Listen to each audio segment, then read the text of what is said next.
The Book of Genesis. Read from the New King James. Genesis chapter 13 verse 1 through 18. Then Abram went up from Egypt, he and his wife and all that he had, and Lot with him, to the south. Abram was very rich in livestock, in silver, and in gold.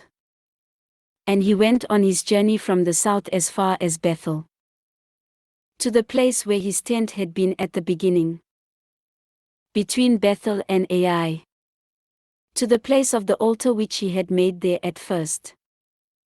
And there Abram called on the name of the Lord. Lot also, who went with Abram, had flocks and herds and tents.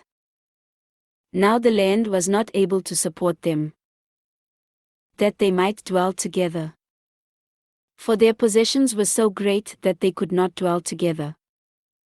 And there was strife between the herdsmen of Abram's livestock and the herdsmen of Lot's livestock.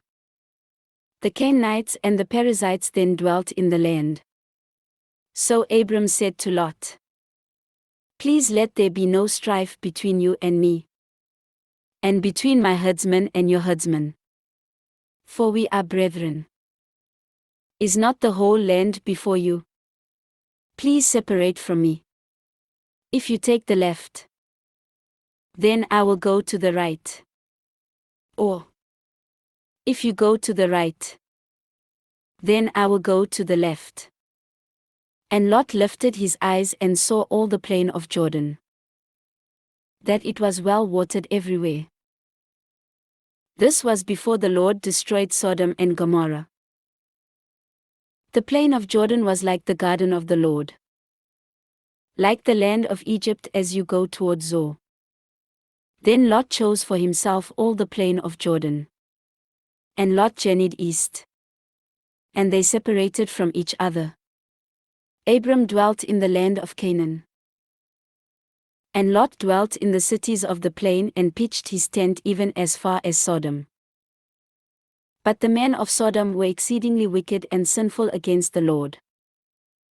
And the Lord said to Abram, after Lot had separated from him, "Lift your eyes now and look from the place where you are northward, southward, eastward, and westward.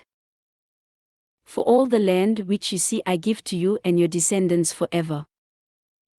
And I will make your descendants as the dust of the earth, so that if a man could number the dust of the earth, then your descendants also could be numbered. Arise, walk in the land through its length and its width, for I give it to you." Then Abram moved his tent, and went and dwelt by the terebinth trees of Mamre, which are in Hebron, and built an altar there to the Lord. This ends Genesis chapter 13.